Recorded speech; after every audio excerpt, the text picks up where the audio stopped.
আসসালামু আলাইকুম সবাইকে, কেমন আছেন সবাই? আশা করছি ঈদের আনন্দে সবাই অনেক বেশি ভালো আছেন এবং সুস্থ আছেন। আমরাও আলহামদুলিল্লাহ আল্লাহর রহমতে বেশ ভালো আছি।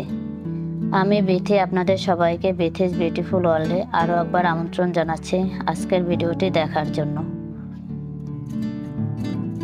সবাইকে ঈদ মোবারক জানিয়ে আজকের ভিডিওটি আমি এখান থেকে শুরু করছি।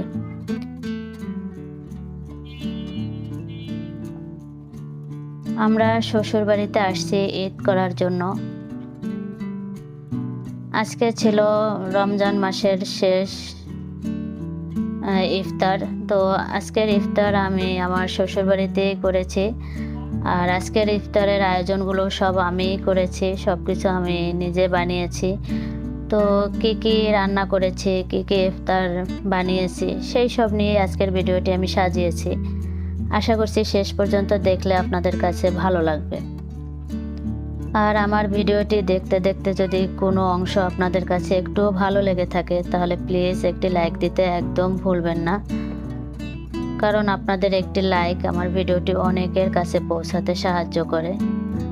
আর আমার চ্যানেলে যদি কেউ আজ নতুন এসে থাকেন তাহলে আমি রিকোয়েস্ট করছি আমার চ্যানেলটি সাবস্ক্রাইব করার জন্য।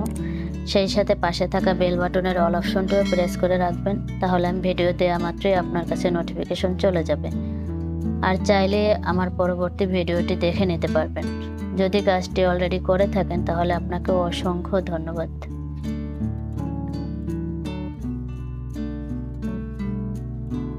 দুপুরের জোহরের নামাজের পরপরই আমি রান্নাঘরে চলে এসেছি রান্না করার জন্য। প্রথমে আমি রান্নাটা করে নিব, তারপরে ইফতার বানাবো।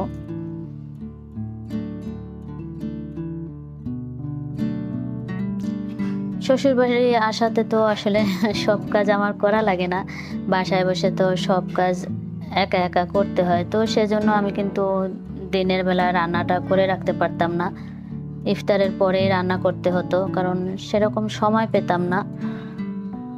আর এখানে এসে তো শুধু রান্না বাড়া আর সেই সাথে একটু টুকটাক কাজ করি, এছাড়া সবাই মিলে কাজগুলো করা হয়। শাশুড়ি আছে, ননদ আছে, তো সেজন্য বেশি একটা আমাকে কষ্ট করতে হয় না। তবে রান্নাটা করা লাগে, রান্নাটা আমিই করি। তো সেজন্য ইফতারের আগেই ভাবলাম রান্নাটা সেরে নেই, তারপরে ইফতার বানাবো। আর আজকে অনেক ইফতার বানাতে হবে, সবাই মিলে একসাথে ইফতার করব। তো আমি ছোলাটা রান্না করে নিলাম, আর মাছ রান্না করেছি, আর ভেন্ডি ভাজি করেছি। রান্না শেষ করে এখন আমি ইফতার আয়োজন শুরু করে দিলাম। তো আগে সব কিছু গুছিয়ে নিই, কারণ ভাজাভাজিটা করব একটু আসরের নামাজের পরপর, সাথে সাথে ভাজাভাজি শুরু করব। তার আগে ভেজে রাখলে সেগুলো মুচমুচে থাকে না, তাই গরম গরম ইফতার খেতে কিন্তু ভালো লাগে। তো আগে সব কিছু গুছিয়ে রাখলে তারপরে ভাজাভাজিটা তাড়াতাড়ি হয়ে যাবে। আমি আলুর চপ আর ডিমের চপ বানাবো, সেজন্য একটু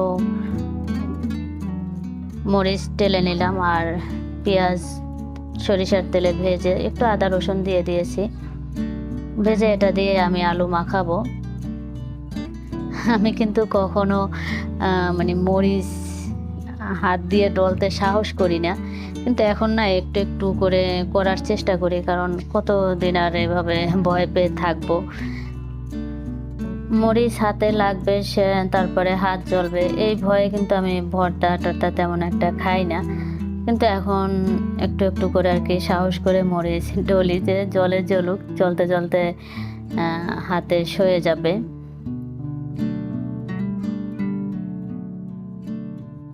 আমি আলুর চপগুলো কিন্তু একটু পাতলা পাতলা করে তারপরে বানাই, তাহলে মনে হয় কি আমার কাছে একটু খেতে ভালো লাগে। আর বেশি করে আলু দিয়ে যদি চপ করি তাহলে মনে হয় যেন আলু ভর্তা খাই, এরকমের। তো আমি এভাবেই আলুর চপ বানাই। আমি সব কিছু রেডি করে নিয়েছি, এরপর শুধু ভেজে নেব। এই ভাজাভাজি এই পর্বগুলো তো আসলে আমি আরও অনেক দেখিয়েছি। তো তারপরেও একটু ভাবলাম শ্বশুরবাড়িতে আসছি, কী আইটেম বানাচ্ছি, কি করতেছি, তো এইটুকুই আপনাদের সাথে একটু শেয়ার করি, কারণ আপনাদের সাথে আসলে সব কিছু শেয়ার করতে আমার ভালো লাগে।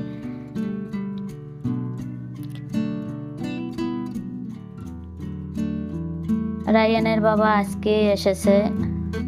আমরা তো এর কয়দিন আগেই আসছি, তো ঢাকায় এসে আমরা শপিং করেছি। ওখানে 2 দিন 3 দিন ছিলাম, থাকার পরে শ্বশুরবাড়িতে আমরা গতকালকে আসছি। আর রায়ানের বাবা আজকে আসছে।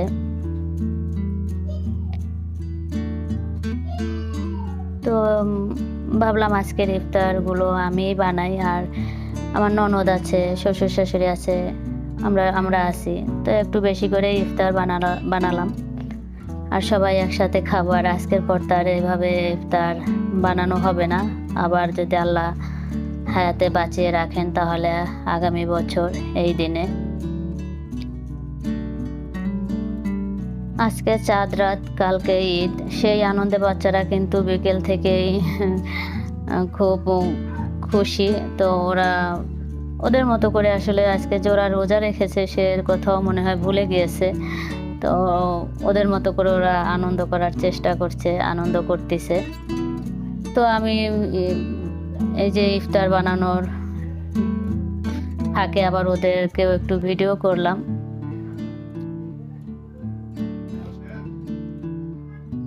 আমি সমস্ত ভাজা আইটেমগুলো করেছি, আর আমার ননদ ইফতার গুছিয়ে টেবিলে সাজিয়েছে। আমি কিন্তু সকাল থেকেই মোটামুটি প্রিপারেশন নিয়েছি যে আজকের ইফতার আমি বানাবো। আর সেজন্য সকালেই আমি যে চিড়ার ডেজার্টটা বানাই সেটাও বানিয়ে রেখেছি। ভাবলাম যে শ্বশুর শাশুড়িকে একটু বানিয়ে খাওয়াই, কারণ চিড়ার ডেজার্টটা তো আমাদের কাছে খেতে খুবই ভালো লাগে। আমি তো বাসায় বসে কয়েকদিনই বানিয়েছি, তো ভাবলাম শ্বশুর শাশুড়িকে একটু বানিয়ে খাওয়াই। তো সেটা আমি সকালেই বানিয়ে রেখেছিলাম, এখন শুধু আমার ননদ মানে পরিবেশন করে দিয়েছে।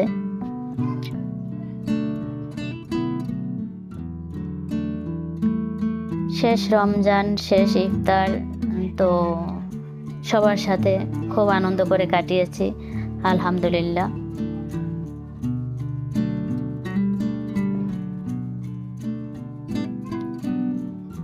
দেখতেই পাচ্ছেন কতগুলো মানে পেঁয়াজু, তারপরে বেগুনি, আলুর চপ এগুলো ভেজেছি। এগুলো হচ্ছে ডিমের চপ, এই হচ্ছে চিড়ার ডেজার্ট বা কাস্টার্ড যেটাই বলেন।